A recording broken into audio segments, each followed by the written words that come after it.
Once again, you already know what it is, and you already know where you have reached the number one collaborative professional wrestling podcast anywhere in the world.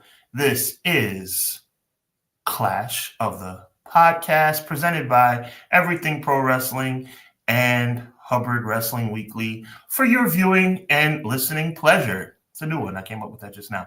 Yo, I'm happy to be with you tonight, guys. Obviously, happy to be with my brother from another mother, the one and only Conrad Cushman in the building.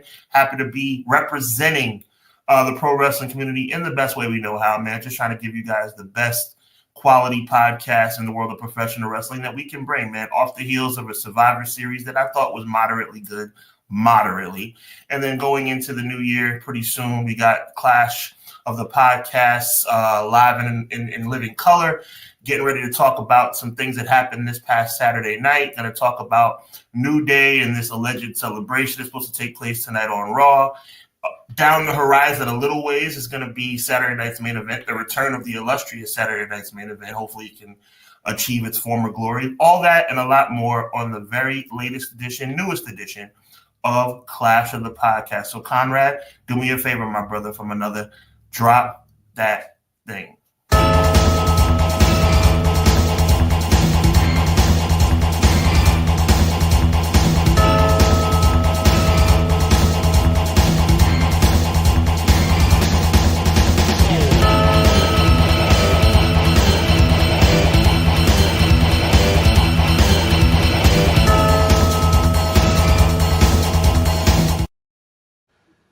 Another Monday, another clash. How good it feels. Let's get into our shout outs real quick here, man. Clown, first one, always in the building.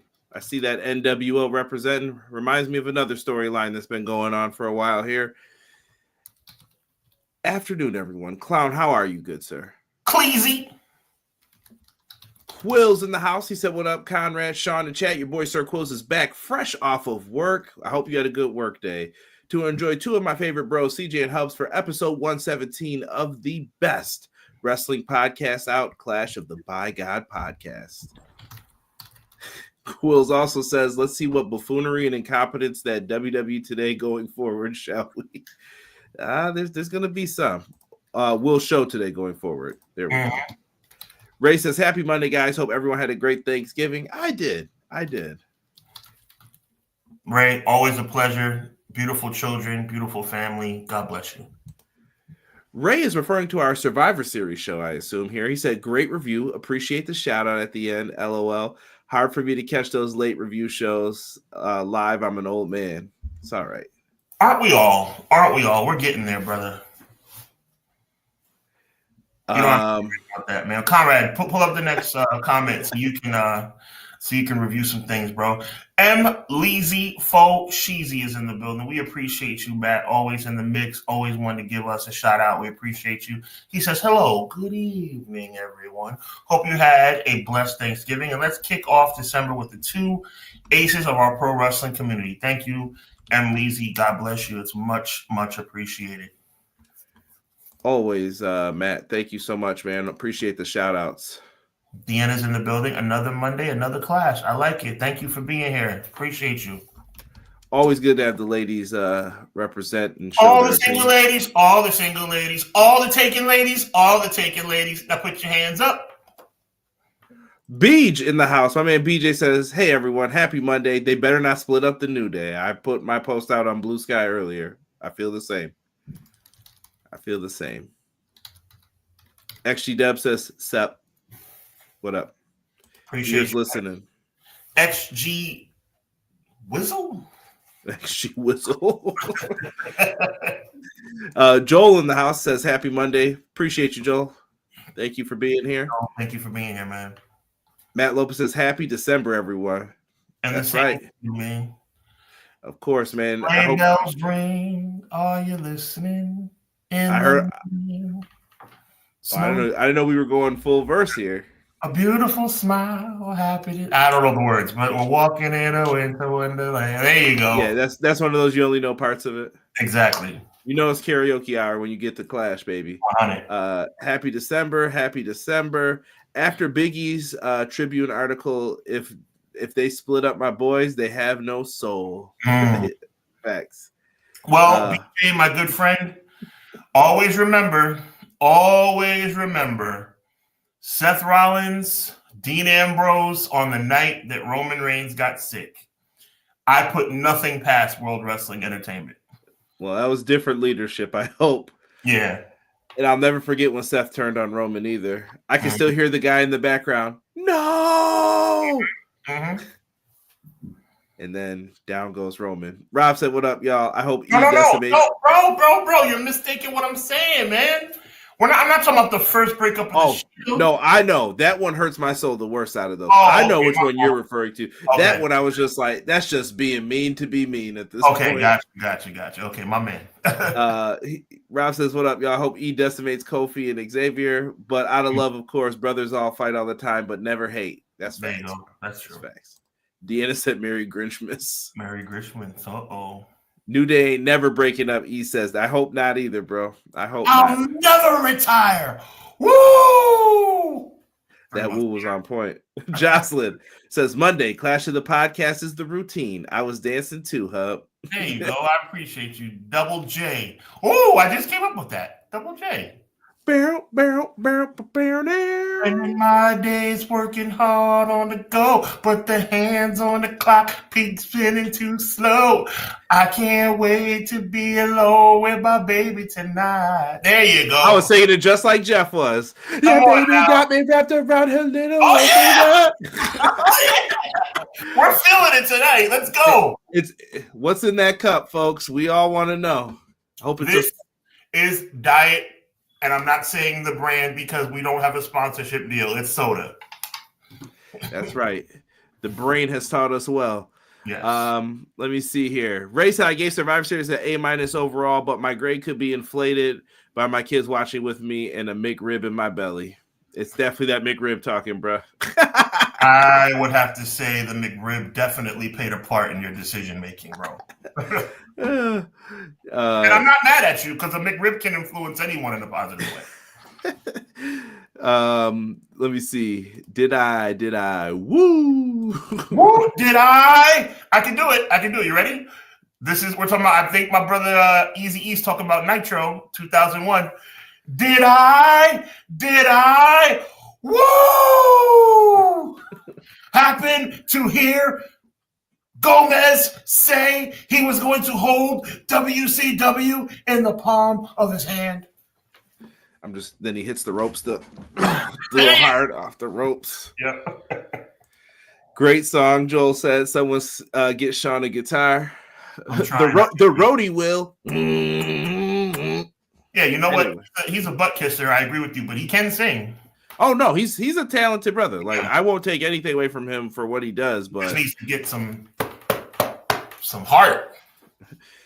BJ said, yeah, but the Shield is not the New Day. I saw those guys come together and I supported them all before and all this time. The podcast, the merch, all of it. I know some people who are super like huge. B-Boy Skyline's not even live with us right now. I don't think I've seen him in the chat yet, but he is a huge New Day fan as well. Like people don't know. Like New Day is very influential. They mean a lot. We're going to talk about them in a minute because I can't wait to hear Sean's thoughts on them. For the New Day, I'll just watch their segment. I can't tell how long it's been since I've watched Raw. It's okay. It's only 2 hours now. I can't say I blame you. And Jocelyn, you remember there was a great deal amount of time that I boycotted that show. Yeah, and BJ said they said it many times. They don't want to split, so don't book it. E says last Nitro. Yep, you got it. There you go. Cyber Monday sale for EPW. I'm sure our shirts are on sale on TeePublic and Threadless.com. Yes, go and cop something that you like. Color schemes change. The patterns change. You could be swag-nointed if you want to go over to Threadless and be part of Hubbard Wrestling Weekly. Conrad's got, I don't know, buttloads of different things. Conrad, if you got some, you're a good guy. I know. I try. I try. If you guys want to get buttloads of t-shirt ideas, old school, new school, whatever school you want to go to, go over. Check us out, man. We got. And one thing Conrad always says, which I agree with wholeheartedly, not just because it's our stuff. I believe wholeheartedly that our merchandise is something you do not have to simply wear only at a wrestling event. Yeah, I think you could pop that on and just walk down the street with some of it, and it's like, oh, he's a wrestling fan. And nobody's like, because I have a question for you, Conrad, that's rhetorical, because the answer for you is yes, and I believe the answer for our chat is yes. Are you not anointed with swag? I think you are. I think you are swag anointed. I could be. I could be. Yeah, I'm loving everyone talking about it. Hashtag buttloads, hashtag bootios. All right. I don't mind bootios trending, but the other one we can leave alone. What? But no, people always say that. I know. I got a buttload of money. I'm joking. I always think of what was the movie? It was MTV Together, where the guy's like, "How much is a buttload of money?" It's like $1,000. I don't know, man. People just say this stuff. Fair enough. Let's talk. I don't know where we want to start with this. Let's start with Survivor Series. We did a heck of a recap. Me and Sean are not going to go through this entire show. I promise you. You know why? Because we already did it before. We gave our thoughts. I thought the show. We were all around the B level for our grade. Some people said. I think I said B plus. I think Derek said B. I don't know. Were you B minus? And I was B minus. Yes, sir. Yeah. So rounded out, Derek's probably the one who wins out in this one if we're all trying to like be on the same page. But I thought it was a solid show. Nothing really like that you could be mad about. Actually, I won't even say solid. I thought it was a good show. There were parts of it that were. I'm sorry. This is not meant to be hater. This is just across the board. It's kind of hard to screw some of these shows up. It's hard to screw up a Royal Rumble, people. It's very hard. You got me believing until number 30 that something good could happen. It's pretty hard to mess this up. Until Survivor Series number 30 comes and goes and something good does not happen. But at least you have us locked in. At least you have us locked in for 59 minutes. Absolutely. And like I said, sometimes those surprises run out. John L.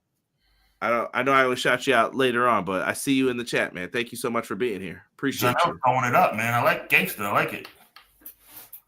BJ just told me something. BJ, I need the definition put in this chat. A buttload is an actual measurement. I need to know what the amount is. Oh, God. Kind of nervous. Women's War Games. Sean, look, I kind of want to kick this to you because you had a lot of good questions, feedback, things coming out of this. Let's talk about some of the outcome of this. We know who walked away with the win. Team Babyface over here. Mm-hmm. Nothing leading to anything with Jade. A lot of people commenting about Nia's performance. Now, there's a difference between having, some critical thought points on it and being straight up mean. And I saw some people being straight up mean and disgusting about it as well. And I wasn't cool with that. Like, I don't know what you're talking about, but if you're saying it was inappropriate, then I will believe you. Yes, it was. It was people making jokes about an item that EO used coming up and saying that. Are you serious? I know exactly. Yeah. That's terrible. Yeah, people need to grow up. Yeah, like person probably missed Thanksgiving or something. You know what I mean? Like to travel for this, like take it easy. Exactly. But coming out of this, Sean, what is the big question for you looking at everybody that's in this? Let's look at Nia Jax's side first here. Because we kind of know the fate for Liv, but we still got that Tiffany Money in the Bank contract looming. They teased the cash in during this, but we didn't really get to it. Right. Look, Nia Jax, let me take off my Nia Jax annoys me hat so I can be completely objective. I think we're still waiting for the cash in with Tiffany Stratton. Unfortunately, thank you for the education, BJ.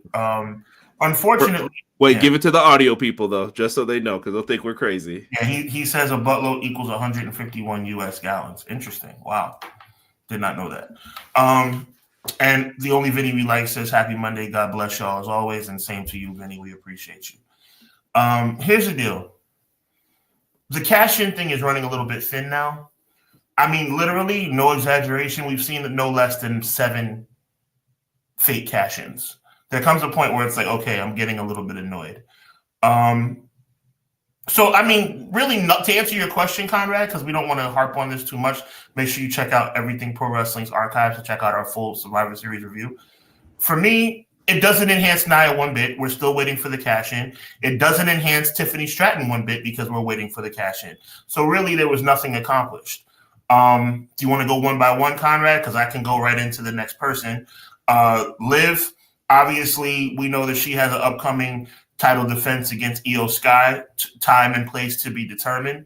Rhea Ripley got the victory over Liv Morgan, which kind of makes her the de facto number one contender. But in actuality, Io Sky is the number one contender. Could that lead to some discontention between Io and Rhea? The way they appeared on the post-game show or the post-game press conference, it doesn't seem so. Rhea is more than happy to step aside to give the rightful number one contender her time in the sun.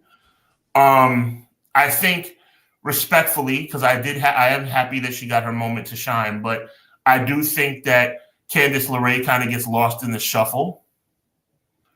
Amlisi Fashizi said it would be the dumbest if Tiffany cashes in on the women's U.S. title. I think you're 100% right, and I pray to God that does not happen. The only thing that really left me wondering what's going to happen next is when and how they reveal who attacked Jade Cargill.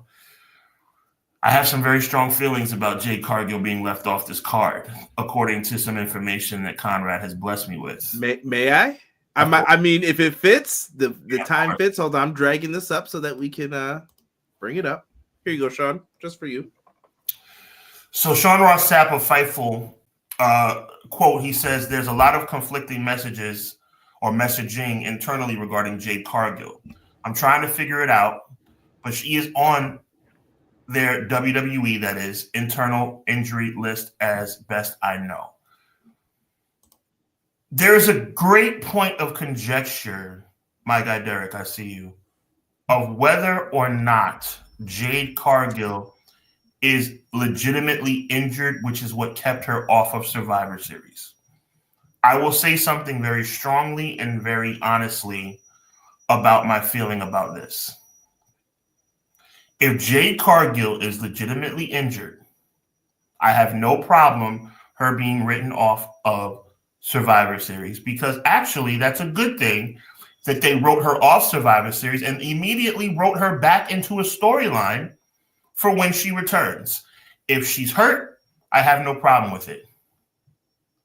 But if that woman is not hurt and they just chose to pull her from the Survivor Series, it paints a very ugly picture, and it's a picture that we've talked about with Paul Triple H Levesque and the powers that be at World Wrestling Entertainment for a long time as it relates to people of color. How many more times can we talk about how people of color are not adequately featured on WWE pay-per-view? Again, I want to say it for the people in the back.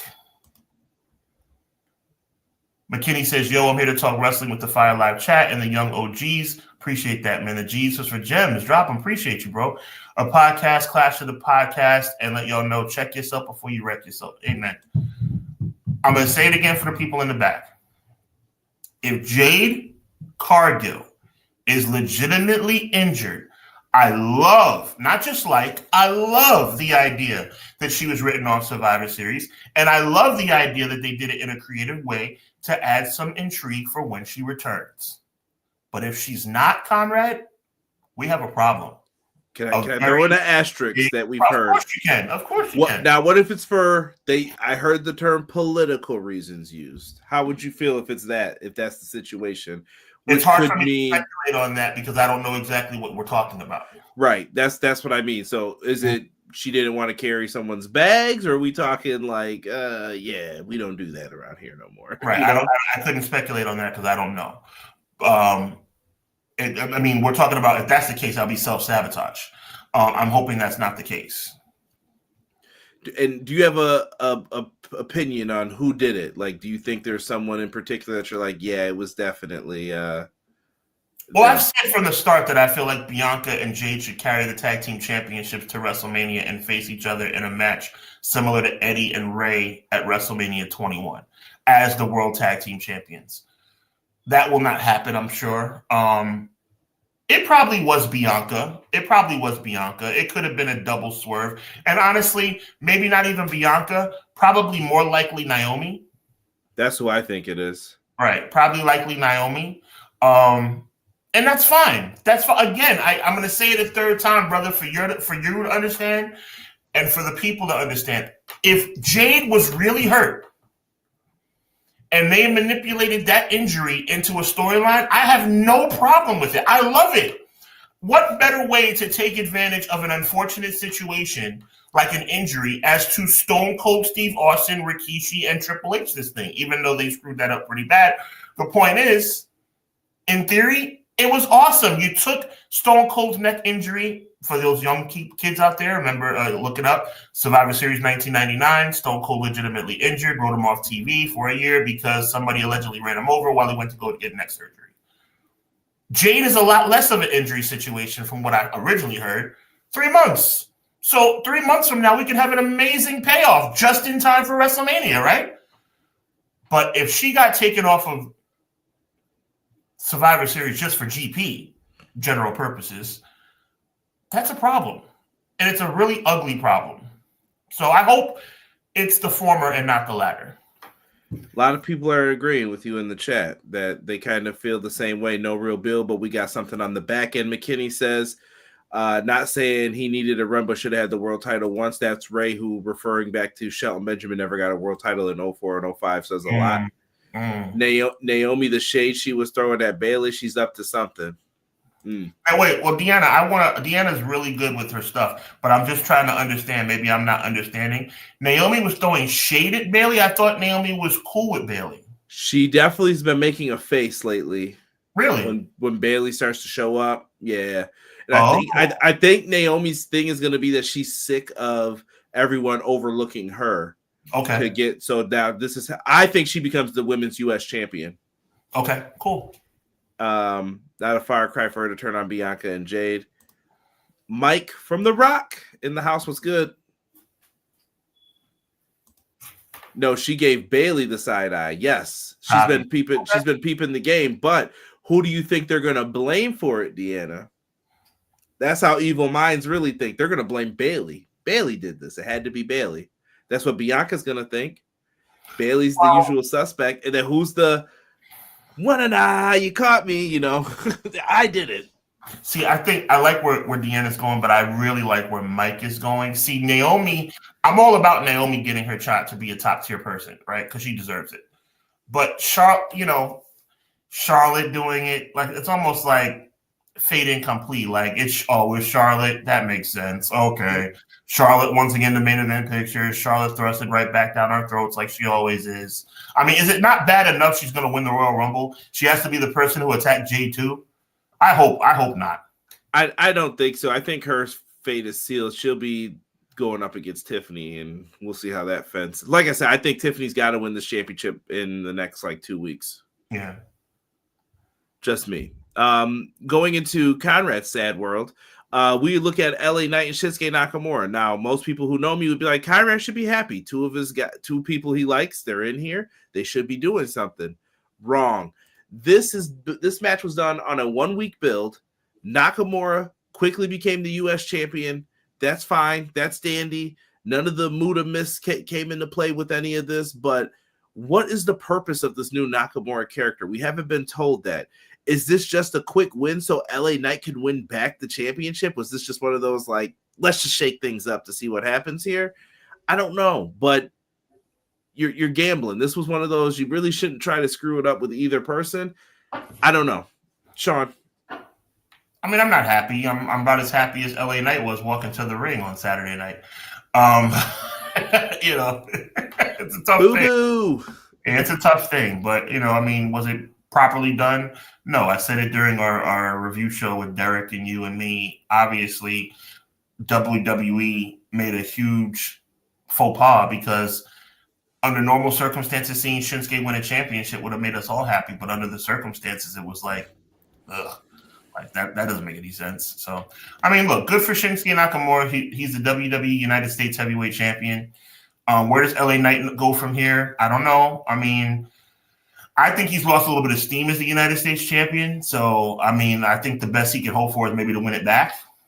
And like you said, it's not his fault either, though. No, it's not. You really haven't done anything with him. He had to sit back for a best of 7, waiting for someone. And then you just were like, you know what? Nakamura's back. We'll have Nakamura beat him. All right. And these mixed signals about whether or not he's going to turn heel or not, I'm going according to Michael Cole and Corey Graves' commentary as it relates to how he beat up the guys that were chasing after him, Andrade and oh my goodness, help me out, Andrade and the person he was Carmelo facing, Hayes. Carmelo Hayes. So it's like, I mean, there's been a lot of mixed signals as regards to LA Knight. Yeah. I'm just looking here. LA Knight didn't get a good reaction in Canada, but that's what happens when you hide someone away on TV.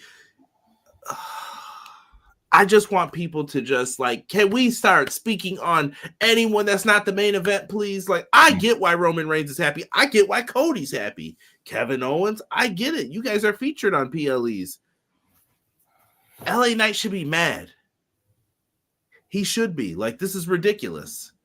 I just don't understand. You had it there. I just hope you didn't let it go, because you don't know how sometimes these things are going to turn out. Maybe he'll get a louder pop. Maybe they have a plan in place for him. I hope. I don't know. I know that LA Knight US title is pretty sweet. Oh, goodness. Ray Thompson said my boy Cena's coming back to take Nakamura's title in a flag match. Please don't give them any bad ideas.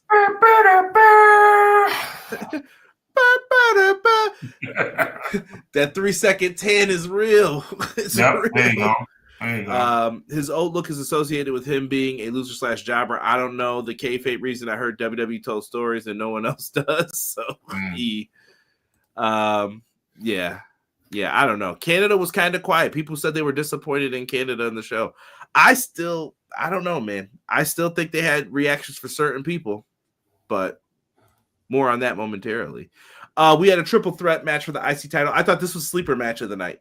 One that I couldn't look away from. They had me a couple times in this one, having me think that they might actually do it. They might actually give it to Sheamus. Wrong. Braun Breaker gets the dub. I'm telling you, Sean, you're gonna see this at one of the nights of WrestleMania soon. Yeah, I mean, right now he's the forever Intercontinental Champion, and rightfully so. Thank God that my boy Jey Uso got a month with the belt, because Triple H would have been beat up in a parking lot somewhere. So, you got a little bit of a pause in the Braun Breaker title reign, but now the title's back where it belongs. And I admit that, even as a Jey Uso fan, I believe that the Intercontinental Champion belongs around Braun Breaker's waist. I just wish the build was better. Great match, but again, no build. Yeah. What's going on, Hassan? Appreciate you. I see you in the chat, brother. Terrell, also in the house. Do not apologize when you're late, Terrell. You come on in. You're all welcome. Come on in. Come on in. Hit that like button for us, by the way. I didn't mention that yet. It's just Oos. E says, oh, it was the crowd, the Canadian crowd, star for good wrestling. Bizarro world. Can't be the booker. Can't be Papa H. Mike says, bring back Cyber Sunday and Taboo Tuesday. I think with social media, that makes more sense today. It does. Sheamus equals Gable going for that IC belt. No comment. No comment on the disappointment I have for that. Priest Gunther. This one was a match that interested me. I thought it was better the last time they did it, but still solid. You thought it was better because it was. Still solid, but I'm over this. I'm over Judgment Day. Like, Dominic's the star. Like, that's what I can confirm out of all this. Dominic needs the ball. I told Sean, give this guy the European title wherever it is. You called it. And let him do what he's going to do. If you believe it. I prefer when Edge was in it. You think you know me.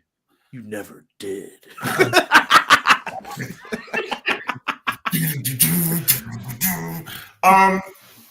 Judgment Day is kind of lame, but I like Finn, and contrary to what you say, bro, I like the Finn and Damian Priest dynamic.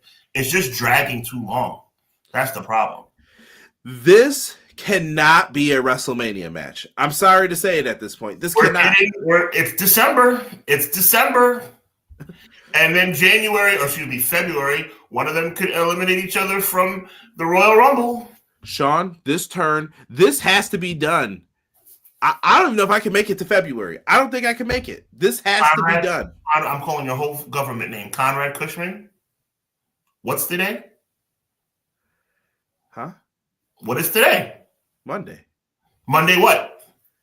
Night Raw. Monday, what day of the month? And what month? Nah, December. I don't want to hear this. Yo, I don't want to hear this. We're not that far from WrestleMania, guy. I'm telling you, one of them eliminated each other from the Royal Rumble. One of them cost each other at Elimination Chamber. WrestleMania 41. If I don't hear you people boo this, I don't know. I'm not saying I agree with it. I'm just trying to say, look at the calendar, bro. Listen, I'm just looking in the chat. Show of hands in the chat real quick. Type a single letter. A for yes, B for no. Are you feeling Damian Priest versus Finn Balor? A for yes, B for no in the chat. Please let me know. Shout out to Pro Wrestling Shoot. I love our chat, man, but it doesn't really matter. It doesn't matter what you think. No, it always matters what you guys think. But I'm serious, though. At the end of the day, it's WrestleMania. That's what's going to happen. And look at all these bees. Look at all these bees. I'm just doing a heat check. It's just a heat check. Look at all these bees popping up. Look, I feel you, but this is what's happening. It's December 1st, bro. Sean, what else could you do? I'm going to beat you up backstage. What I just tell you, bro? I just told you what's going to happen. Book it, bro. Just like they're a team. Remember that one? Book it. Finn it can't be Finn or Damian eliminate each other from the Royal Rumble. Finn or Damian cost one of those guys a shot at the title at Elimination Chamber. Finn versus Damian at WrestleMania. There it is, right there. I know. I hope you're wrong. I really do. Pro Wrestling Shoe says he does not give a literal crud about Finn or Priest. And add one more. What up, Jesse? And add one more little caveat to it. At some point, Damian Priest cost Finn and JD McDonough the World Tag Team titles. Hopefully against someone we're going to talk about later. Yep. Yeah. Listen, Terrell, Finn ain't the GOAT of anything. I'm sorry to say this. They gave up on him. After that injury, they gave up on him. Which sucks. I think he deserves more, but it's what it is. I think you guys are, when I say, because I'm including the chat in this because I think they're kind of on your side. And in a little way, I am on your side too. But I think Damian Priest versus Finn is not bad. I just think it's being drawn out too long. Right. Finn needs to go back to the roots, bro. What, the demon that always lost? I'm good. The demon thing was corny. I'm sorry. The demon thing was corny.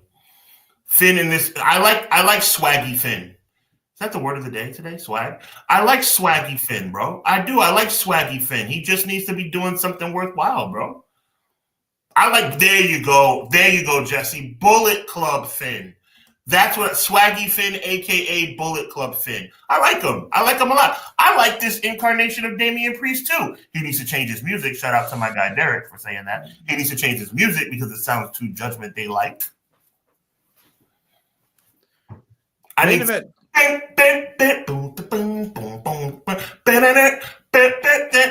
what music is that? I don't know, but I don't want to even say who I thought it was at first. Shout out to Savio Vega, baby.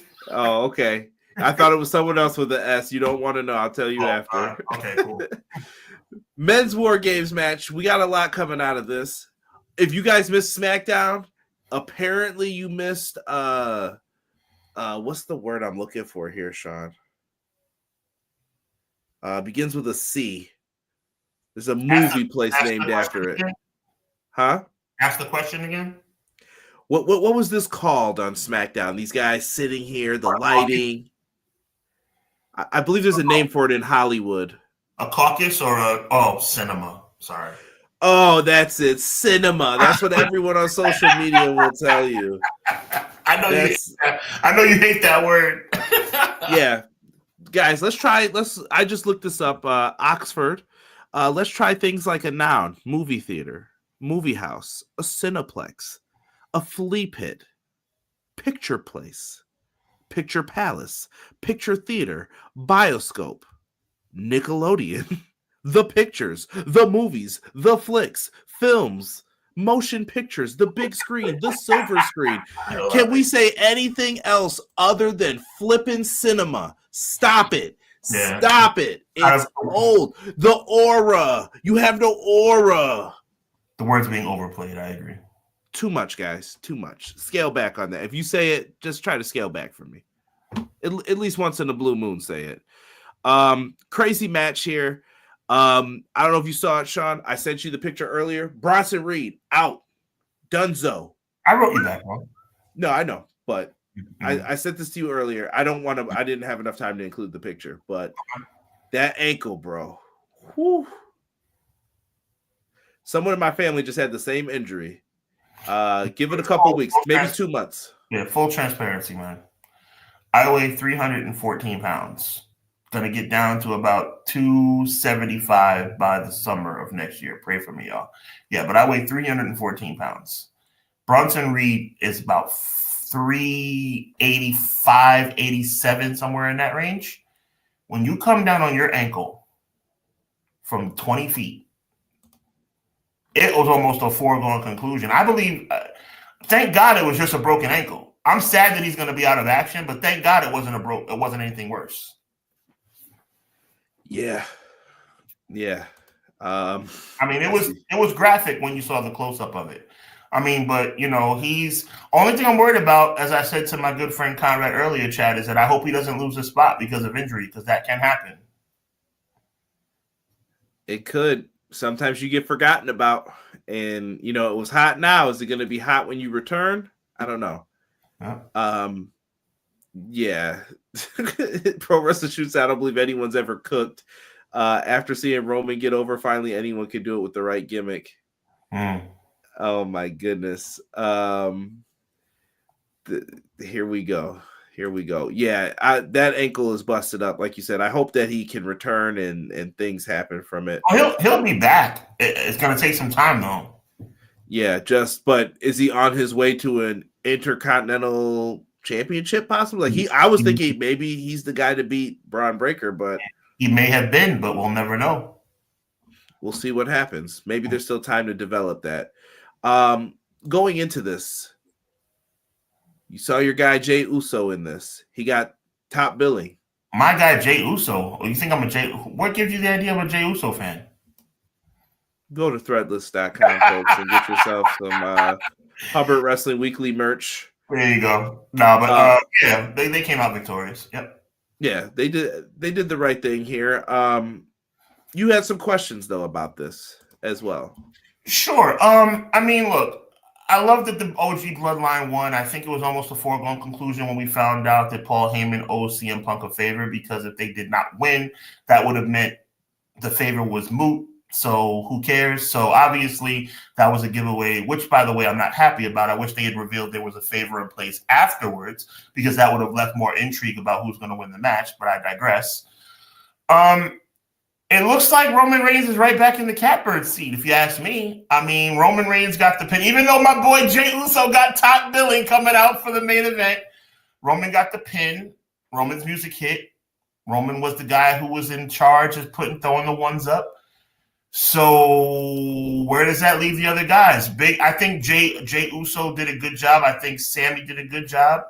I think CM Punk did a good job. My MVP of War Games is Jimmy Uso, by the way. I'm giving him the MVP award of the men's War Games. I just don't know how I feel about it seeming to be that Roman Reigns is right back in the catbird seat. I love Roman, but as a Jey Uso guy, to me, Jey Uso, I was hoping for a push in this match. I was hoping for something definitive in this match. Chat, feel me on this or not.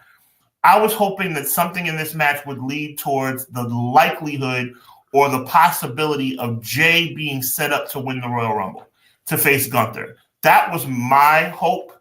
I don't think, being real, right? Because I could always go crazy, but I'm being real with you, bro. I don't think that what I saw from Jey Uso at Survivor Series, other than him coming out last, which was pretty cool, I don't think I saw anything from him that would make me believe that he is going to win the Royal Rumble. It seems like Roman is back in the catbird seat, and I don't know how I feel about that. It's weird. Depending on how you want to look at this, there's a lot of spin-offs to this. Roman's the guy in the company, in my opinion. I know some people don't want to hear that, but there's just certain things that happen. If he's on the card and someone else is on the card, who's getting the main event? Who gets it? Nobody. No, well, I'm just saying it's usually Roman. Yeah. So if that's how it's gonna fall, let's do it. To me, Roman's not done with Solo yet. There's still the Uafala on the line here. Well, it was mentioned by Michael Cole, so that means it's obviously gonna keep going. Right. I please, by the Royal Rumble, this has to be done. But Solo said something a long time ago that I think people forgot. He said, if Roman can beat me straight up, he gets it back. I think he's going to give it back to him and hand it back over to him. And I think that's where he gets beat down and kicked out the group, because we believed in you and all this mess, and you went and did this. And maybe then they have to look for a new leader. Let me tell you about how right you are and the reason why you're right, more than even what you've already articulated. They need to deviate from Solo being the leader of Bloodline 2.0 because Solo isn't him. That's the problem. And I like Solo.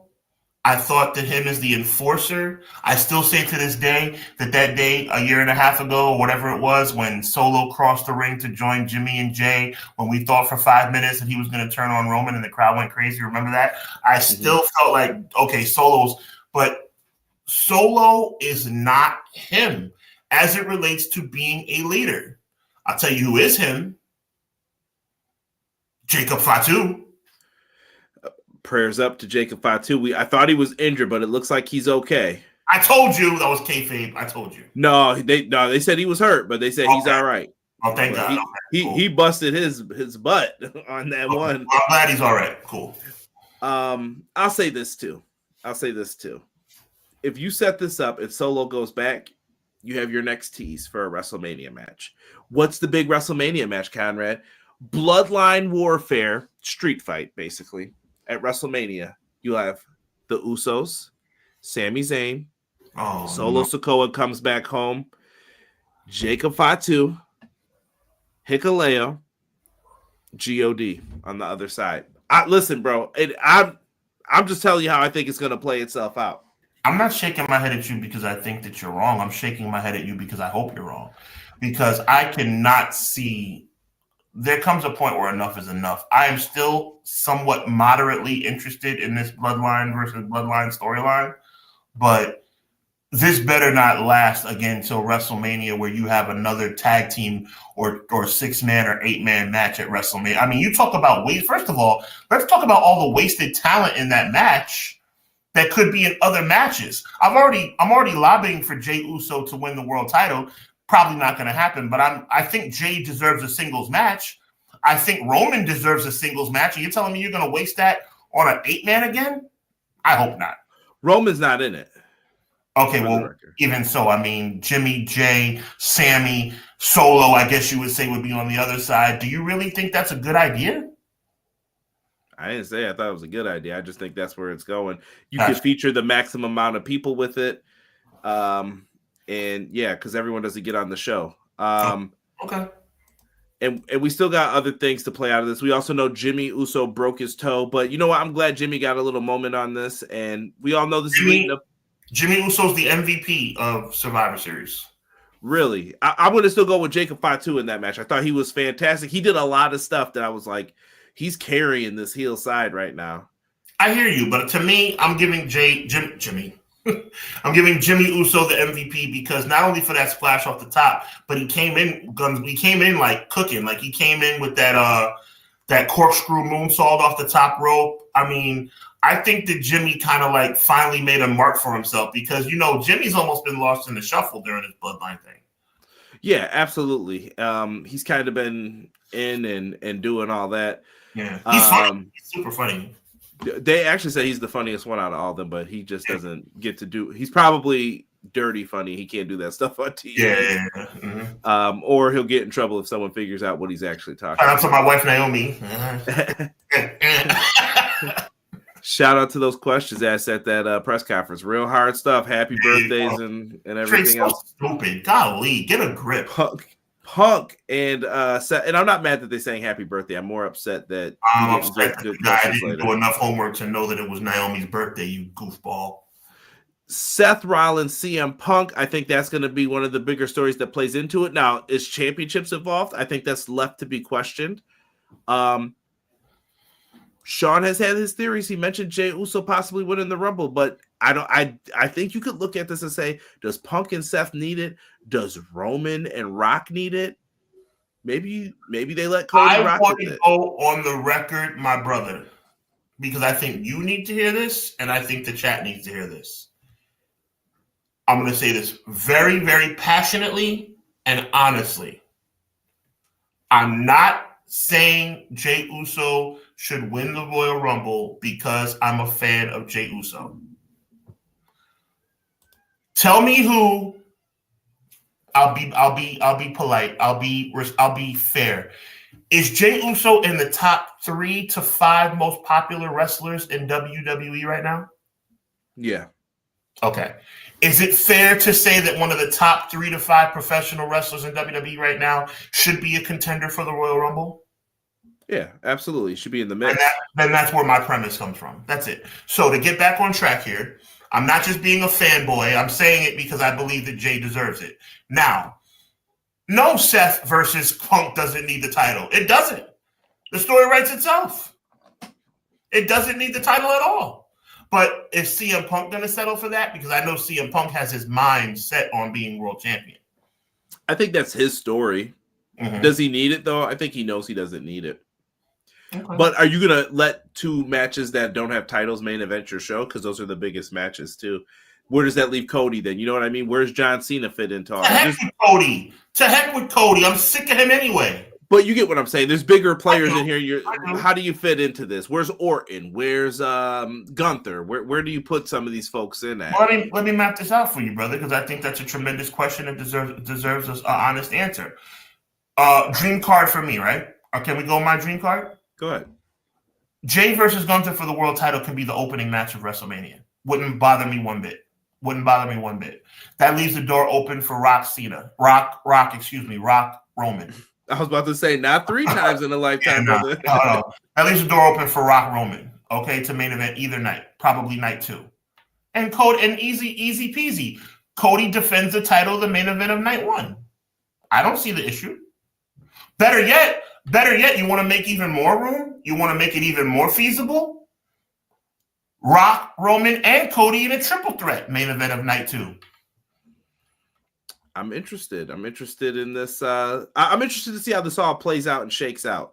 Let's keep it moving, though, because we got a lot of news. We got a lot of bits. We got a lot of stuff to get into. And I am marking down our time if you hear me moving away, because I am putting these in. I put chapters in for you guys so you can and while Conrad moves us along like the professional he is, I want the chat to answer this question for me.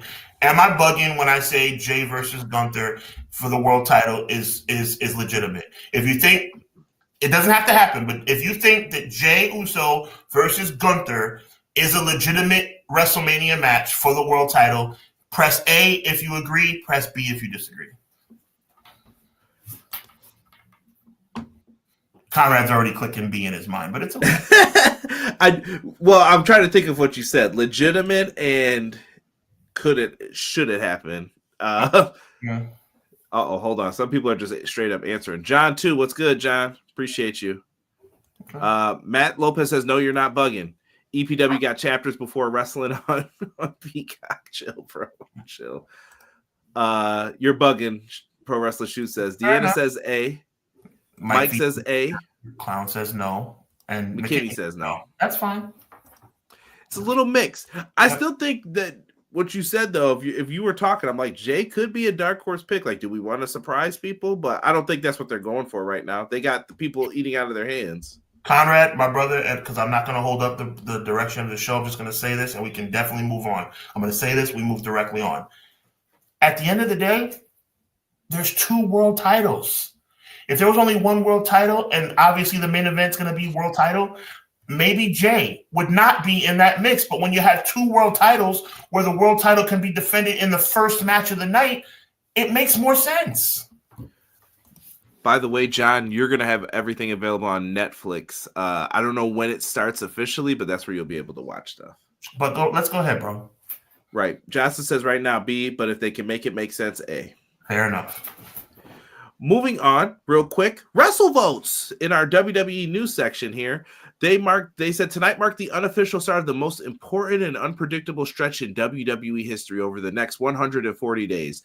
The return of Saturday night's main event, Raw's Netflix debut, a second Saturday night's main event on NBC, a dome-sized Royal Rumble, the Chamber at Sky Dome. It's not called Sky Dome, but that's what old folks call it.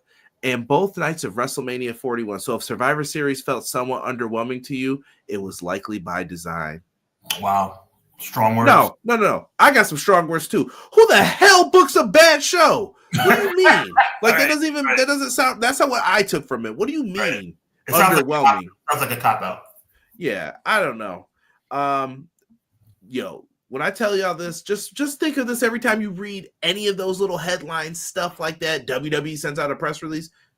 Their PR team does wonders. They will make you do tricks on yourself. They put out stuff that they're not sure of to see your reaction. And then after careful consideration, Triple H has decided it's best if we, things that the fans said. Mm-hmm. They know what they're doing.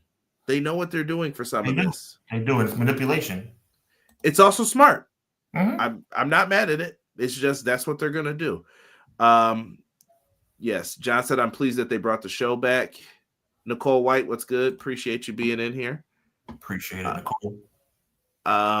Moving on. Stay on Rock here. There are still questions on The Rock's status for WrestleMania 41. He has to be showing up. There's no way. Showing up. Unless there's an injury, he's not going to. His schedule's already mapped out. He's going to be there. What capacity? I don't know. What build-up? I don't know. But Rock will be a part of 41. There's no question about it. I think he'll be at the Netflix debut, too. He probably will, bro. Like, there's no question. Unless something unforeseen happens, there's no question he's going to be at 41. Otherwise, why would he have shown his face at Bad Blood? Could you imagine The Rock doesn't show up and then Cody wins this match? He's like, what can I say except you're welcome? Exactly. Rock bottom! Get me a ref out here now. Yeah. I don't know. I just don't see it. I think Rock's showing up. That's just me talking, though. No, that's not just you talking. That's you being logical. Of course he's going to show. The Rock is in the mix. And we have to understand he's a part-timer, a very limited part-timer, but he's definitely in the mix. He might even win the title. He might. And then there will only be one belt. Yippee. Time to get that legacy up on the World Heavyweight Championship. We could just hide a belt away. Anyway. Moving forward, and I love that someone put up talking about Legentil in the chat. Speaking of that, we're showing some love to Blue Sky over there. We're over on Blue Sky. I'm trying to convince Sean to get over there. It's EPW show, Blue Sky. The WWE Raw catalog and archives on Peacock are now listed as 30 days left. So with Netflix owning this, and we don't have a lot of details on this, they are going to have the catalog, Sean. Tears. So I don't know if that means we're going to get it or if we're going to have to wait. And they're like, no, let's see if we get everything once the time comes in 2026. But my understanding was that there's going to be a little bit of a lag as it relates to the United States of America getting it on Netflix. That is, I thought there was going to be a little bit of layover with Peacock as it relates to their library still being intact. And then down the line, I know internationally the whole library is going over to Netflix, but in the United States, things are supposed to stay put for a while. So I'm a little confused. Yeah, we'll see what happens with it. I think this is just kind of one of those let's wait and see, but I just wanted to make people aware of what happened to all the Raws. They're gone. Just like what happened to NXT. CW's got them now. So get it together, folks. Wrestle Purist says the Raw Netflix debut will usher in the return of 3-hour Raws with SmackDown quickly following suit on USA. I mean, I told you. Boo! Dude, Friday nights, 3 hours. Ain't no way, Sway. Ain't no way. I told you this was going to happen, bro. Bro, I don't care if Cactus Jack and The Rock came out. There ain't no saving that show being 3 hours. Not with that roster. You better do a draft. You better do a draft. I'm telling you now. I mean, you're not wrong. You're not wrong. But I told you this 2-hour thing was not going to last long. I told you. It feels good to me though. I'm like, Raw's over. Monday Night Football's at halftime. Good. Yeah, I mean, no, from a standpoint of those who are not really into the product like we should be, but look, WrestleMania season Raw can be 4 hours for all I care, but I'm saying that facetiously. But at the end of the day, 3-hour Raw, I told you it wasn't going to last long, bro. Now, do I agree that they should do 3-hour SmackDowns and Raws? That seems like a bit much, but it is what it is. Man, I just remember shows being 3 hours and getting booed out the building for it.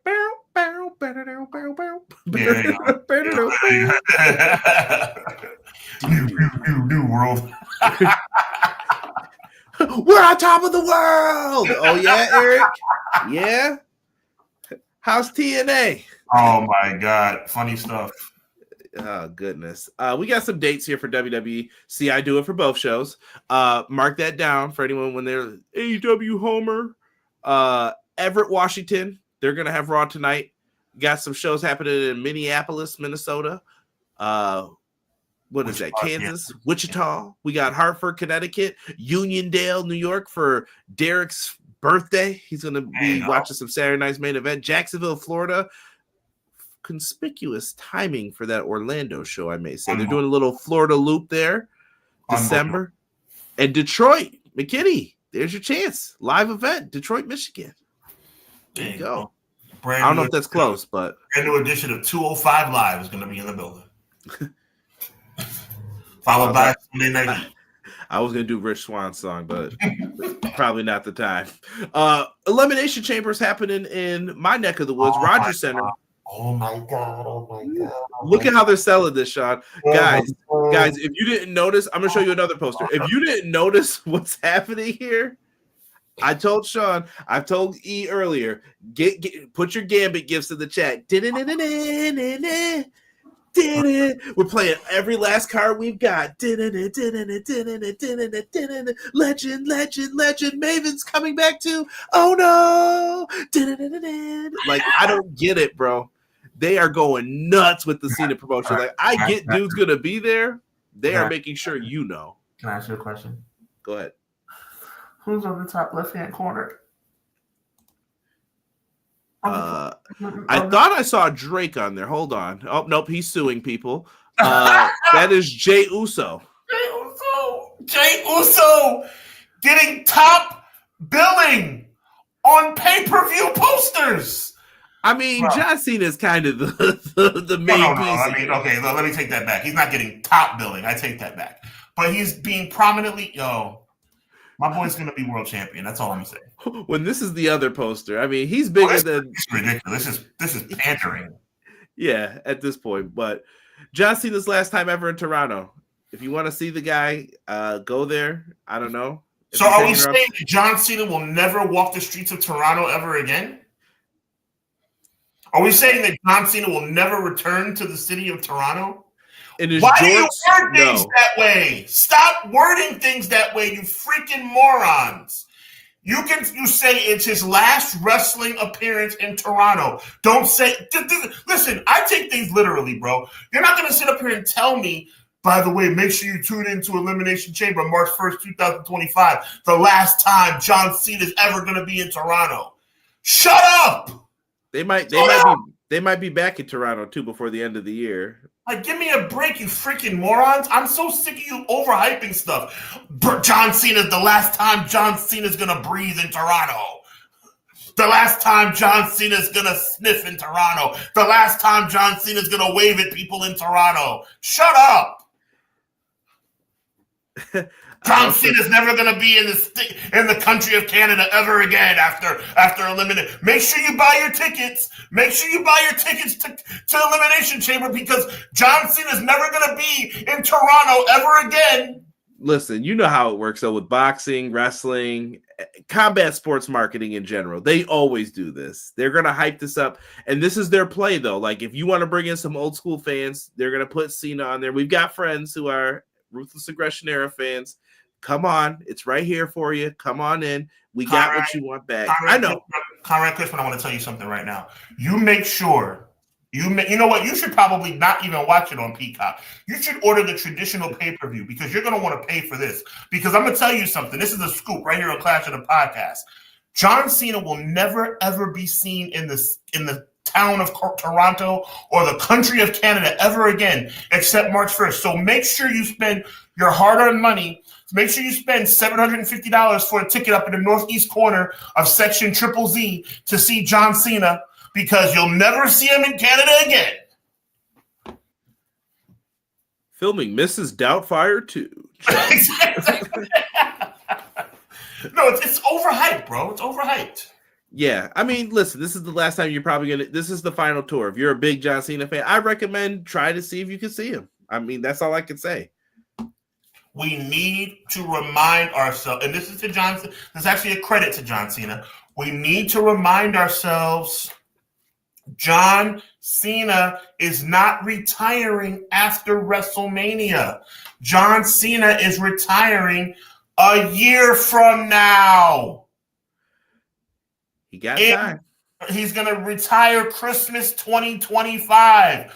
Slow your roll. It's not that serious, bro. First of all, we're not going to miss you that much anyway. Listen, I'm gonna be honest. I really don't care. You turned your back on me a long time ago, John. Please. Give me a break. I'm sorry. You're back? I didn't even know you were gone. You've been gone so long. Saturday night's main event, Cody, Kevin Owens. They're getting the main event poster, the old school music. I've heard that there's going to be a traditional old school sense to the show, Sean. Obsession's been paid for. I assume that's going to be the intro. Heard rumors Jesse Ventura's going to call one of the matches. Maybe the main event match he'll call. Should be a fun show. I'm to show you I'm not a WWE hater. I love the return of Saturday night's main event. I love it. I don't think I'm going to love the way it ends, but I love the fact that they're bringing it back. Respect. Let me see here. Doesn't Peacemaker film in Toronto? Maybe. I'm not sure about that. Maybe it does. Toronto's a lovely city. By the way, make sure that you spend your life savings to go to WrestleMania this year, because it's the last time John Cena ever gonna be in that state. Not just WrestleMania. You have to understand, when John Cena retires, all the wrestling venues that he goes to, he's never going to be in that state ever again. He's never going to step foot. You know what? Make sure you buy all the tickets to WWE events. You know why? Because it's the last time John Cena is going to appear on Earth.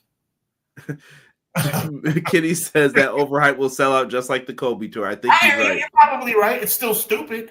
McKinney, you're not wrong at all, but it's still stupid. You know what? Make sure that you tune into John Cena wrestling in WWE in 2025, because John Cena is never going to appear on the planet Earth ever again. Kevin Owens better give Corny Rhodes a package pile driver, Matt Lopez says. I don't know. Jocelyn said that Mr. Bryant would have loved that rant. Not state, Providence. I said state of Toronto and Canada. That I called Canada a country. Is that incorrect? If that's incorrect, that's Canada is a country. Okay, so that's what I said, Jocelyn. Don't mess with me. Make sure you tune in, by the way, because John Cena is never going to be seen in the Western Hemisphere ever again. Let's talk real quick about our second part of the segment here. New Day. Sean, I loved this last week. This is my favorite part of Raw. I hear you moving. Is this serious, Sean, coming out now? Yeah, I've been having some fun with the John Cena stuff, but yes, this is serious. I hope they do it the right way. This is, go ahead. Let me not cut you off. Go. No, go. I love New Day, and I love what they stand for, and I love the fact that they've been a mainstay in WWE. I just hope I hope they end it with class. If they end it at all, they don't need to end it. But if they're going to end it, I hope they end it with class, because I don't like the direction. It's good TV. But this, yes, I am very serious about this, because I love the New Day. I love what they stand for. I love that they have shown themselves to give a sense of Black excellence in pro wrestling. 2 world champions, a King of the Ring, multiple tag titles, multiple intercontinental titles, a plethora of accolades. And I hope it doesn't end classless like Kofi Kingston's world title reign ended classless. That's what I'm concerned about. Yeah. And by the way, E, I just put in the chat, he's talking about WWE Vault uploading like CM Punk's DVD and stuff. I'm starting to wonder if they'll host the classics like we were talking about with Raw. Like maybe that's where you'll have to go to see the old Raw episodes. Just putting it out there. Going back to the New Day, though, I love the argument. They brought me into it with what they said. By the way, can I say something? I'm going to say a little potty word on here. Not too bad. That Brock Lesnar line that they said, I don't even have to repeat what they said. Mm-hmm. Minute Maid Man, they did that on purpose. I know they did. Mm. There's no way you say that word and use it in that context on this show and expect people to be like, oh, that was just a Kawiki dink. What are you talking about? I don't know. I think it was on purpose. Yeah. Shots taken. But bringing up, like, this is why we never let you run the plays. I loved it. I supported you. I gave you my shot at the Intercontinental title. I got down on one knee and carried your cape because I believed in you, man. How could you do this to me? And then he was like, well, if I wasn't too busy hanging around you and getting destroyed by Minute Maid Man in 8 seconds. And I'm like, man, they are really going after it with each other. But there's one piece that was missing from all of this. It was my guy, Big E. Etor. Look at you. Why are you putting the man government out there? Etor. Yep. I love what the New Day was and what the New Day has become. Sean, they started out, to me, they came out with more of a preacher style gimmick. People forget this. That was what it was supposed to be because Big E has family in ministry. Yep. And Big E can do all of that, but he's an incredible athlete. He's an incredible football player, power lifter. Kofi Kingston, incredible athlete. Xavier Woods, incredible athlete. Like, people these guys are not just something to mess around with. The talent was always there. They were just traveling down that road of being misused. You remember what they were doing like right before New Day started? Traveling down the road of mediocrity, brother. Out here losing to show the world. Come on. Kofi Kingston, the most he was ever going to be was the Intercontinental Champion or United States Champion. Xavier Woods, pretty much a mid-carder or less. If he made it to TV, probably not. Right. Dwan, what's good? I see you in the chat, brother. I see you. Yeah. E said black men can like rainbows and unicorns. B, that's a fact. Wait, they mentioned Minute Maid. Should I explain it, Sean? Yeah, there's nothing wrong with it. I'll say it. I know, but I don't really want to talk about it because it's disgusting. So they made a joke where he said, you pissed away your opportunity when you had a chance to get in the ring with Minute Maid Man, and we know where that's coming. We know why I call him Minute Maid Man. It's the same thing. Like, right. Yeah. I just remind people because they like to forget sometimes stuff, and I see people advocating for his return, and they need him. No, they don't. No, they don't. They don't need him. It's over. You blew it. Maybe you could have earned some more money. It's over. I mean, we know that they do stupid stuff. It may not be over. I just think it's over. Like, there's no need to have him back in. Why?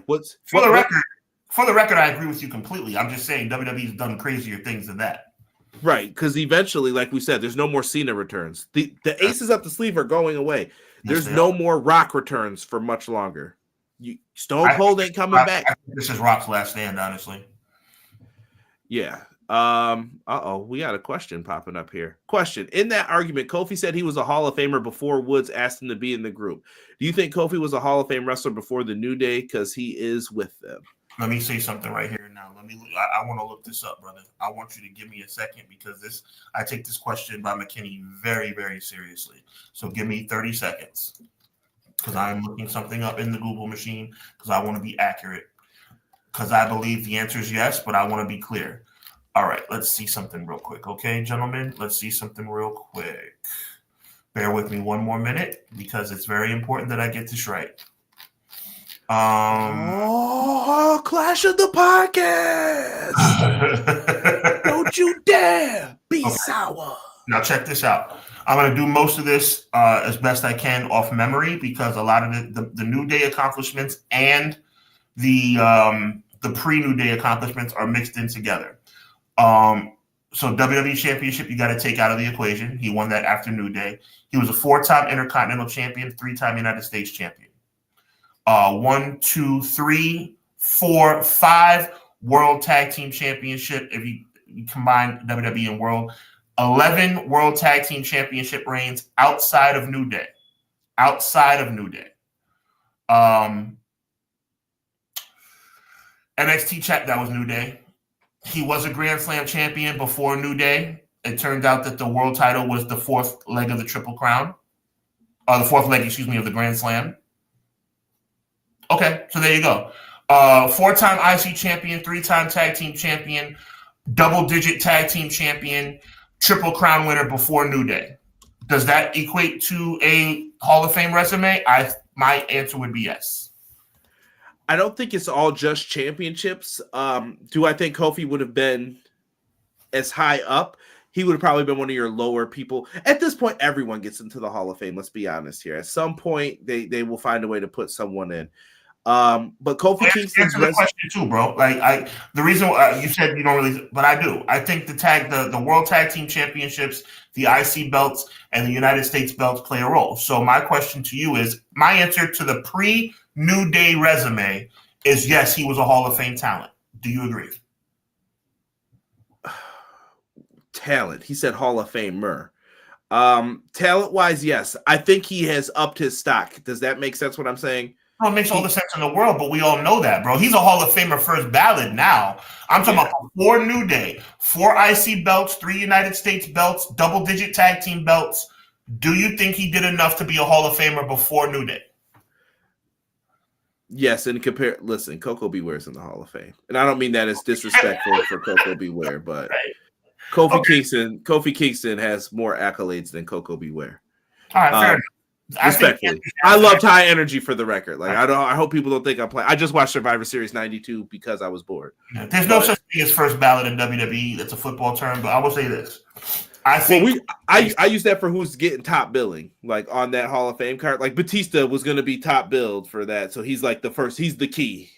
I believe Kofi Kingston, with his New Day accolades, will be a headlining Hall of Fame inductee. Before his New Day accolades, he would have just been an inductee, probably second or third on the card. But the point I'm trying to make is 100% Kofi earned it before the New Day. So when he made that comment last week, I agreed with him. He said, I'm hankering for a bird buster. Cut it out. Cut it out. Shout out to Frankie. The fight with Randy was I think this question, Conrad, but and McKinney meant it with all due respect, so there's no issue with McKinney whatsoever. But I think this question outside of this chat that I've seen online and many other places, I think that people are so disrespectful when it comes to this guy. Oh man, Kofi Kingston has been excellent, absolutely excellent. His rivalry with Randy Orton, even though it ended badly because Randy Orton was a jerk to him. I mean, Kofi has been fantastic for a long, long time. A spot no one would have noticed if Randy Orton didn't make it a big deal. It's the Vader and Shawn thing again. Listen, Shawn Michaels is one of my favorite wrestlers of all time. If Vader didn't move, I wouldn't have noticed. If Shawn would have just dropped the elbow on him, people wouldn't have noticed. This is someone. Hold on here. McKinney definitely agrees with you. Vinny Doom, shout out to Vinny Doom in the chat, showing us love. Appreciate you, Vinny. Agreed, Kofi was Hall of Fame prior to New Day. The Bird Buster was fire back then. Mike going down memory lane. Did someone mention Coco? Get that bird out of my house, Johnny. Word to Big Daddy. Yo, Rob, don't make me laugh. You guys are cracking me up tonight. Kofi Kingston also, to put this on his resume, first African WWE champion. Yep. Ghana did great things. He actually donated a lot to Ghana as well. Very important stuff, man. I got friends from Ghana and absolutely love it, man. And it just proves, I don't want to get mad all over again. It just proves how ridiculous it is how the title reign ended. You know, nobody wanted, it's just like Jey Uso. Nobody thinks that these guys, Kofi, I love him, right? Jey Uso, I love him. Do I think that they should be the face of WWE? No, I don't. But at the end of the day, Kofi Mania was a beautiful thing. And all they had to do was have him lose in a 5-minute match. 5 minutes. It would have been perfectly fine for me. Okay, Brock Lesnar overwhelmed him. Brock Lesnar hit him with 5, 7, 10 suplexes. Minute Maid Man, I'm sorry, I'm just speaking. And then at the end of the day, bam, Kofi loses. But 8 seconds, it's like it still burns me up that happened. It really does. It's disgusting. It's disgusting. Yeah, it shouldn't have happened, man. I see people talk about high energy. I'm glad that we're talking about Coco Beware in the New Day. The chat is going crazy. I love it. Big E had a great thing here, and I'll let Sean take over on reading these. Sean, what did you think of this from the Players Tribune article? Big E says, quote, "I'm at peace, and if that is truly a wrap on my in-ring career, I'm excited to explore the paths that are opening up for me in its wake." I like this because, look, I'll say this, and I don't want to ever – it's just like being in somebody's pockets, counting their money. I never want to count – obviously, this is not a real thing, but just bear with me on my alliteration. I don't want to count Big E's career. Does that make any sense? I don't want him to wrestle anymore. I'm scared I don't want him to risk life, health, and limb. You never know what a neck injury could bring. I think Big E is very articulate. I think Big E is very charismatic. And I think Big E can contribute in many ways outside of the ring. And I pray that he does so, and I pray that he's massively successful. I think this could be a play, too. I mean, you're saying he'll be back. Okay, all right. I think it could be. Even if it's not, I don't know if we're going to get a career out of Big E, but we might get a match. We still might get a couple matches. But I think Big E has to be there tonight for this. Oh, he will. I don't think there's any question. Does the New Day break up tonight? Like, is there a part of you that says you want to see this, or are you against it? Like, I feel totally against it in a way. Like, I've heard what they said. They never wanted to break up. I think you could keep them together. Listen, Finn and JD are the tag team champions. New Day can beat them. I'm okay with this. I've said it from day one, and I think you said it as well. There's absolutely no reason why they have to break up. Matter of fact, they can break up without breaking up. They can easily get in that ring, and they can easily say, I think we've run our course, but we love each other. It's not going to be one of those things. Make it real. Make it real. We're going to go and we're going to pursue our own interests. But if you ever need me, I got you. And if you ever need me, you got me. We're brothers. And that's the way it doesn't have to be Marty Jannetty getting thrown through a plate glass window. It doesn't. He was running away from Sean. Yeah, absolutely. You could definitely do something, man. I just don't know what's going to happen here, but I'm intrigued. Do you hear this, folks? This is intriguing to me. This is good. This is good. I'll be watching to see what happens, and that's pretty much the goal. I hope they don't screw it up like they normally do. Yeah, and like you said, you could even drag this out if you wanted to. Conrad said they could drag something out. Absolutely. Don't drag it out for years, but what I'm saying is you could drag this out until the next draft. What if you said, I asked for a trade, bro? You know, it looks like they're about to make up, and then Kofi's like, yeah, we're still cool, but I'm out of here. I'm going to SmackDown. What? I asked for a trade, bro. I can't do this anymore. We were fighting too much. I didn't want it to end like that with us. Boom. Hit the Family Matters music. Yeah. Why you talk to Waldo like that, Kofi? You could just do this. You could play into it, and you can make it something, man. I don't want to see them break up, though. Honestly, you can give them these guys broke Demolition's tag team record. That is something sacred to old school fans like me and Sean. I was like, when they did, I'm like, they're trying to erase Demolition. Crazy. And now the Usos have broken that record. I don't want to steal Vinny Doom's thunder, so I want to give a shout out to Vinny Doom and not act like this is my original thought, but I was thinking it. They could go the route where Kofi shocks everyone as the one who turns on Woods, but that would suck too. So now you're going to make Kofi a heel.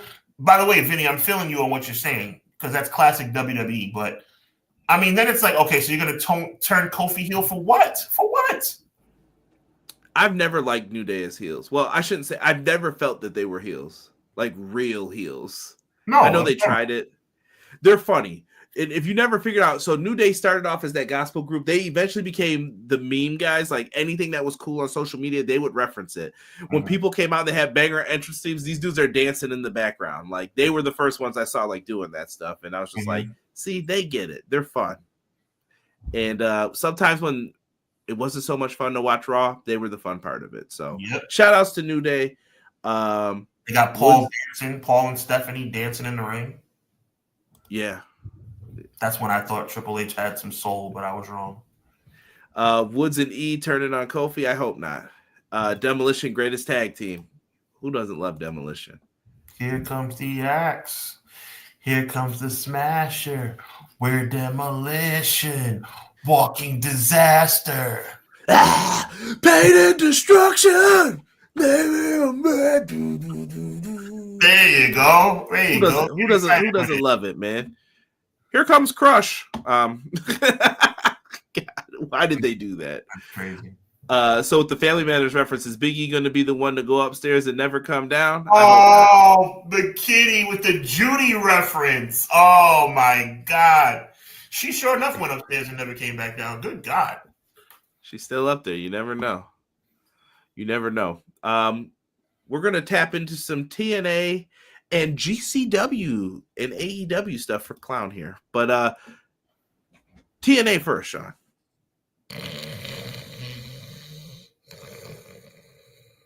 Bro, you got to wake up, bro. Matt Riddle means nothing to me. Let me read the press excerpt. Matt Riddle made his TNA debut at Turning Point. I don't care. I do not care. So it turns out Matt Riddle was just there, and he did some work for them. And TNA put out, TNA has turned into very WWE with the press releases. I just want people to know this. We were happy to have Matt Riddle there, but we don't have any plans on using him in the future. So you were happy to use him for that night, but you don't want to work with him in the future because you saw the backlash you got for it. Under normal circumstances, I would think that's stupid, but you know what I think? I think they realized he's a freaking loser and decided it'd be better to not have him in your company. Yo, he's not good. Why am I the only one who sees this? I think he's good. I will disagree. I think he's a good wrestler. I think he's personally, like all the antics outside the ring, gotta go. You gotta go. What do you think I'm talking about? I'm just saying in ring he's good because you said no, he's not. No, that's not what I said, bro. I said he's not good. Oh, he's not good. He's a bad human.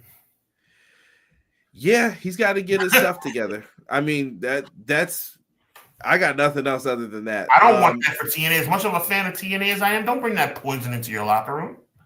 I don't think it's worth it. TNA's got some other fish to fry, though. Like I said, be on the lookout for their roster. Macklin just put up he's accepting bookings in 2025. I hope that means outside of TNA, please keep him on television because you guys need as much help as you can get right now because you're losing people left and right. Let's see here. I am leaving some of those comments alone, even though I saw them. Ricky Starks. We got the GCW AEW controversy. We really didn't get to get Sean's point of view on this with the whole Effy. Effy had something to say about AEW running the Hammerstein. It's an unwritten rule that you don't run it so close to us. TNA had it in the contract, but we worked it out with them. Sounds real WWE PR like. I'm just pointing stuff out. I know people don't want to hear that, but Effy hated CM Punk. Effy is now a big fan of CM Punk. I watched more than just the clip of what he was talking garbage about. Yeah, I watched multiple clips because I'm like, who is this guy? What does he stand for? What's his thinking here? So, Sean, to you, this whole thing. So, Ricky Starks, AEW talent, has been featured on AEW for months and months and months and months and months. Mm-hmm. He makes his return at the mall show here for GCW Dream. He's out there. He gets on the microphone. People were loving it. He also found a way to probably get a tax write-off on whatever he purchased from the Louis store. Good for him. He also then sets up a match highest in the room 3 for GCW. He thought that they were going to have a good show Saturday, December 14th. That match has been changed, and Effy is now in that spot. What do you think, good sir? I think that he said maybe a little bit too much in that candid interview that he did inside the ring. But at the same time, I don't think that it was worthy of AEW pulling him or standing in the way of his booking. Well, AEW says it's not about what happened with Ricky there, because they had other talents who were going there. It was about what Effy said about Tony's father paying him to stay away, and he said, "I'm not trying to make it personal," but then said that, and I'm like, Right. Well, I mean, overall, I think the situation got a little bit dicey, and at the end of the day, you got to make sure that you protect your investment. I think it all worked out negatively because I think Ricky and GCW would have been a really good launching point back into AEW or back into the mainstream media. But I mean, we'll never know now. And at this point, my biggest question is now where does he go from here? Because I mean, is he going to be back on AEW next week? Probably not. Well, here's the thing that I'm starting to notice here with Tony. I think Tony should let these people go. Honestly, this is me talking here. Mm-hmm. And I've been accused of being the AEW homer, which I do love the AEW product. I need AEW to continue. Me and you have talked about why it's important for the business of this. Yes. But Tony also, I think I can see why Tony is being petty. That's going to be in our next story that we're going to talk about here in the news segment. It's tough out here, Sean. Like, I don't know what else to tell people when it comes down to this stuff. Like, it's going to be real tough out here for people to figure it out, put it all together, and get the pieces together. How does Tony? So here's what Sean Ross Sapp said. I'm paraphrasing. Do not quote this. Do not put this out there because I don't want Sean yelling at me.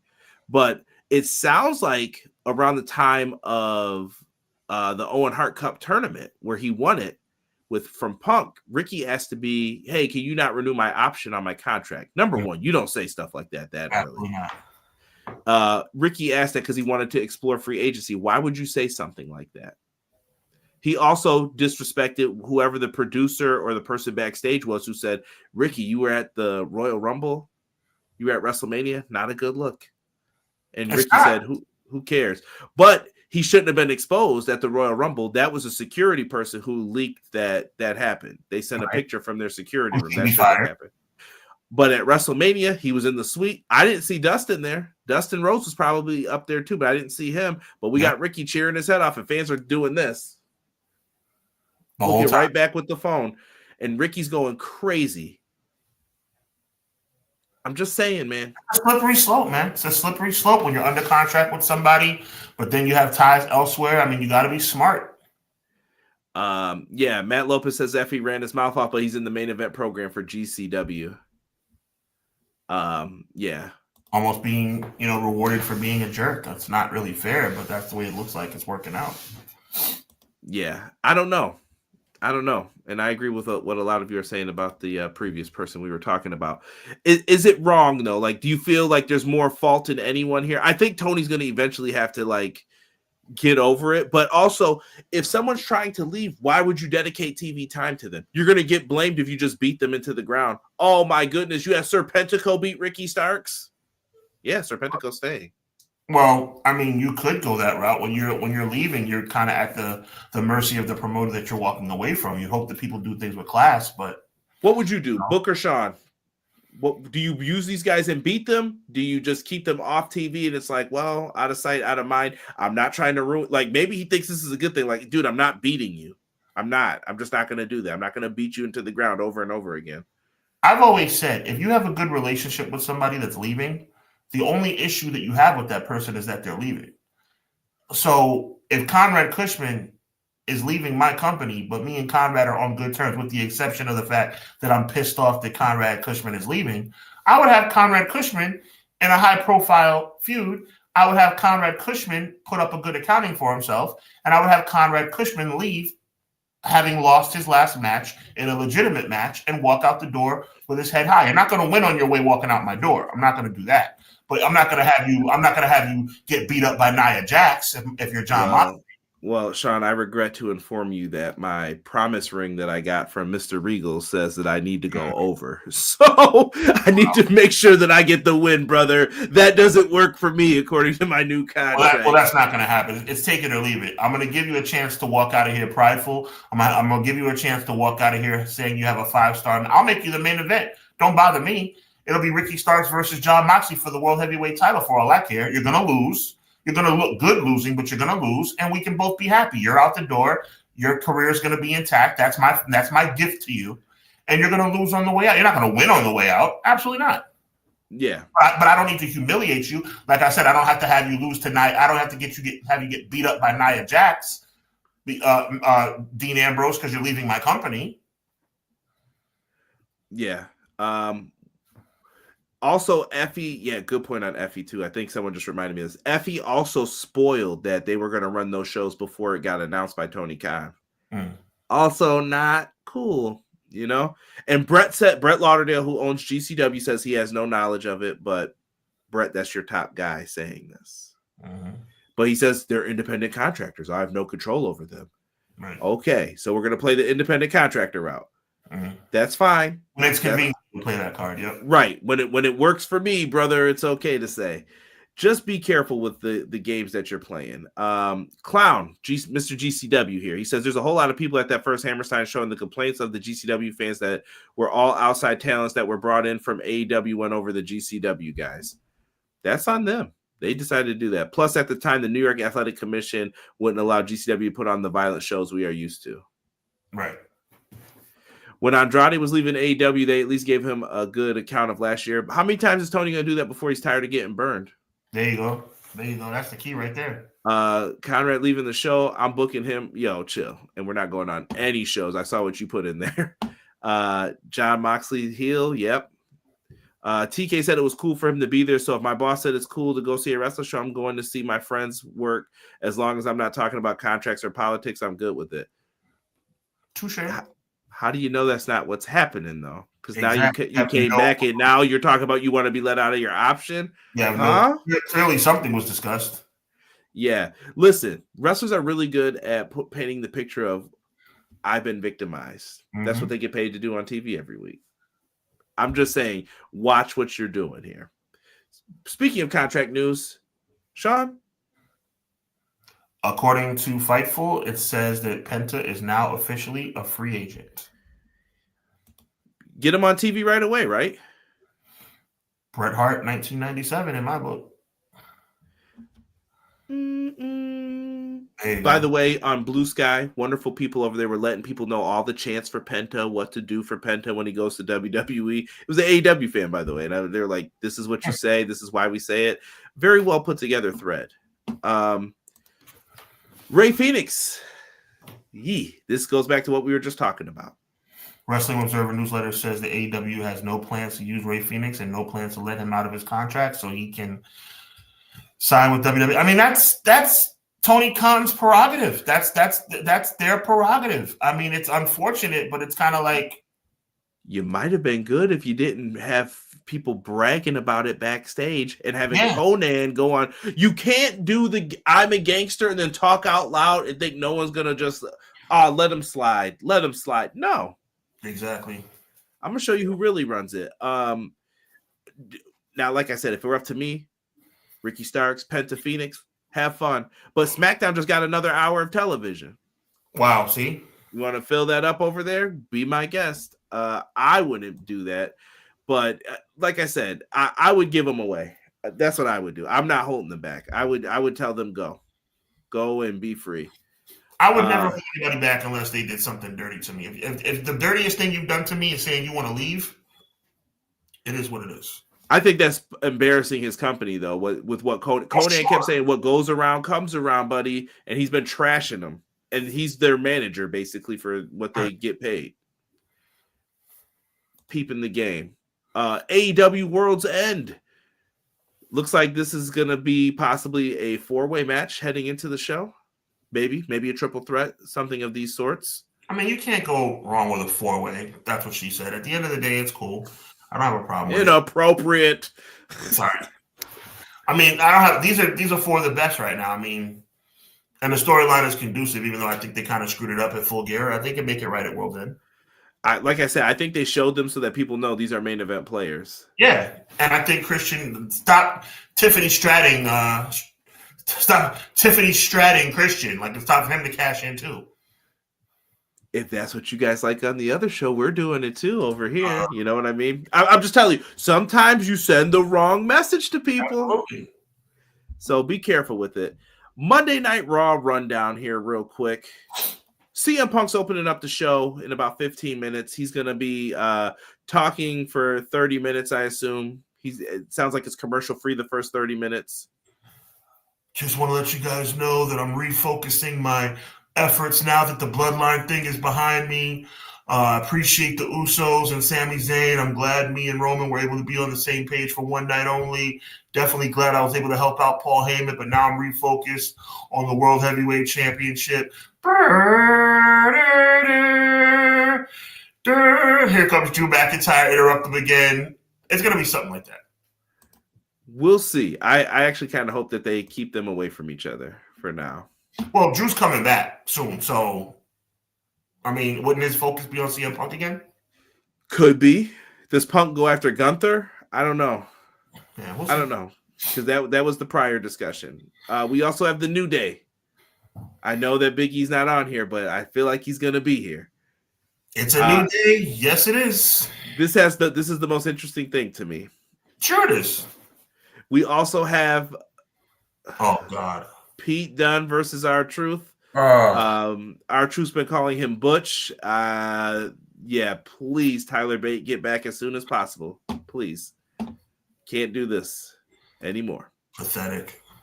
And the Raw Women's Intercontinental Title Tournament kicks off. We got another tournament. I'm excited for this one. Looking forward to it. I'm excited. Sean, how excited are you for the Raw Intercontinental Women's Championship Tournament? Maybe we'll see the Bloodline also here tonight on Monday Night Raw. We'll see Roman Reigns.